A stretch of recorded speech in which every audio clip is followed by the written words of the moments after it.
afternoon, everyone. This is Tony from our Alabama Homestead, and it has been 2 weeks since we left our property in Alabama and returned to Canada, and it feels like 2 months, feels like forever, feels like we weren't even down there. But it was a quick trip, and it was a trip to set up a surveillance camera system because we were a little bit concerned with being away for an extended period of time, and there is traffic along that road there in front of the house. So we did what we can to secure the place, and we've been diligently watching the cameras. And I could set it off to send me an email, but I found that that was a little bit I think I did, and I just didn't want the amount of notifications I was getting, because any motion could set the camera off. And it does distinguish between people, cars, and animals, and just motion. But even with the wind blowing or the rain, and there's been a lot of rain, it registers a motion. But I can pick and choose and say how many, where are the notifications where it was just people, and it would find those, or where is the notifications where there is just cars. Once again, it would find those. Mostly all we've seen is animals and just motion from bugs, from the wind, from the rain, from the change in the sunlight patterns. So yes, even with all our monitoring, everything looks just the way we hoped. No disturbances.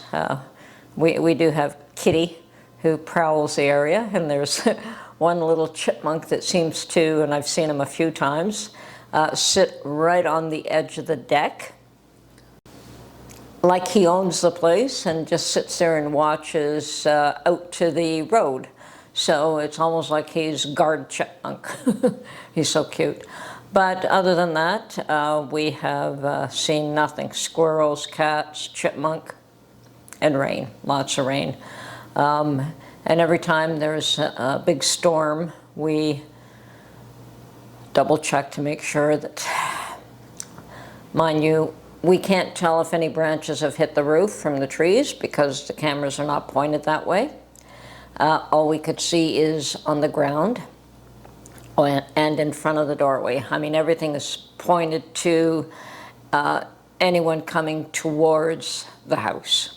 Now, because the house has a block wall around the back of it and the side of it, and the elevation is higher where the well house is and where the garage is, we don't have cameras pointed there. And we're thinking next time we're there, maybe we'll put one up near the well house and point it towards the land itself. Maybe we'll catch deer, maybe we'll catch other things that we, that don't come near the house but are on the land, and that would make probably for more interesting viewing. So that's another thought. But for now, we're quite happy with the results of the cameras. We missed the place. I do have 3 big, huge pots. I don't think they were meant as flower pots, but that's what I'm using them for. They were great big plastic bins that we picked up at Home Depot for less than $10.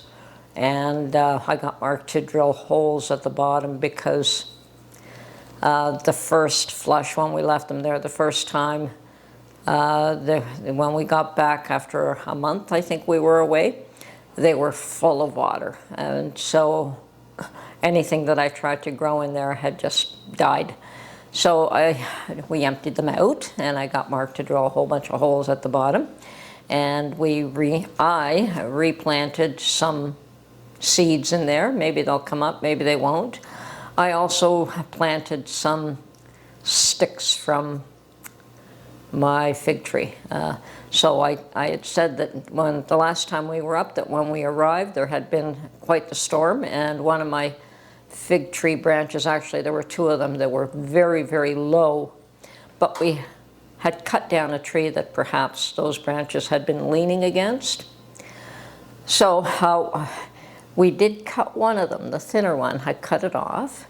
The thicker one, I just tied it up so that it was higher up. Now, if it firms up, I'll take the strap off. If not, maybe I'll just, leave it there, or maybe lower it, but I just don't want it touching the ground. But the one that I cut off, I did cut into fairly sizable sections, and the stems were, at least an inch. I'd say about an inch diameter. And I planted those in those pots. Maybe they'll grow, maybe they won't. And if I do get more fig trees, I'll probably plant them in the front of the property. I don't think there's any room up near where the original fig tree is, but there might be some room further up where the second fig tree is. We'll see. But let's see if these things root first. And I would like to plant something other than fig trees. I do have, I hope, a pear tree. I hope it's an edible pear tree. And I would like to plant an apple and a peach tree. And I suspect the peach tree will be successful there, but I'm not sure.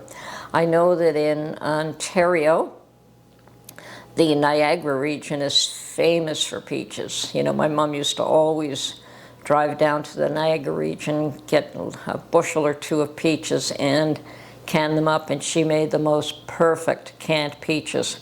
Her and her mom, my Nan, used to sit there. Nan used to peel them all by hand, and they used to can them up, and they were just a prize. They were just beautiful. Always had full shelves of canned peaches every fall.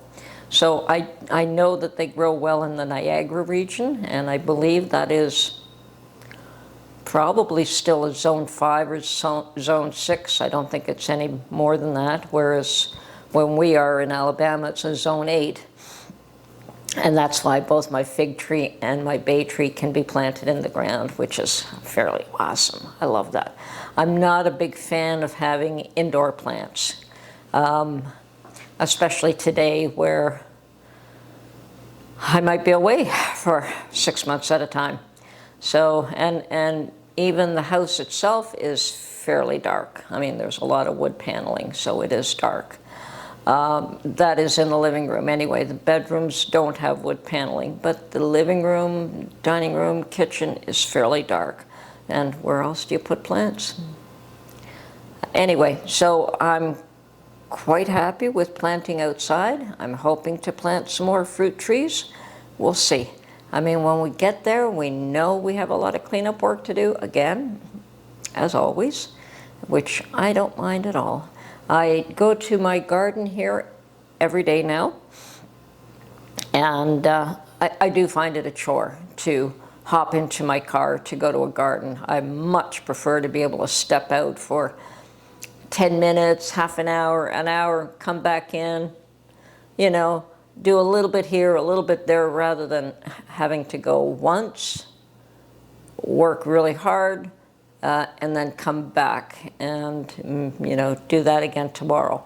Or if I forget some tool, I have to get into my car, drive to go get this tool, and go back again. So usually it will not be the same day. And that happened when I planted my tomatoes. I realized I forgot to bring my hose. I mean, the water was turned on, but I just didn't have a hose. And fortunately, there was one of the other neighbors who allowed me to borrow her watering can, but it's not the same. Like, they needed a good flush of watering when they were first planted. But it's done. Brought my hose in, and I go in every morning now to give them a good watering. It's getting hot here. I understand it's going to be really hot in the next couple of days, which is just fine. I know that there are people who struggle with the heat, and yeah, I know heat and humidity.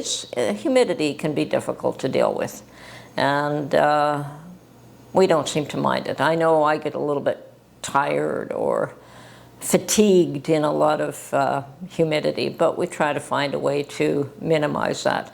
I mean, even here we have high humidity days, and all I do with the air conditioning is just to take the moisture out of the air. I do not like a cold environment. So, I mean, we keep it at 72 which is normal, a normal temperature. Once again, it's just to keep the moisture out of the air, and that just tends to make you very comfortable. So I don't know how, well, I do know how hot and cold it is in Alabama because I check the temperature, I check the weather on a daily basis as well, and I compare it to here, and we're still a little bit cooler here, but I think that that's going to change next week. We might be actually comparable, but we'll see how it goes. Anyway, just touching bases, kind of difficult to say much and do much because I'm not there, but we'll get there as soon as we can. Bye for now.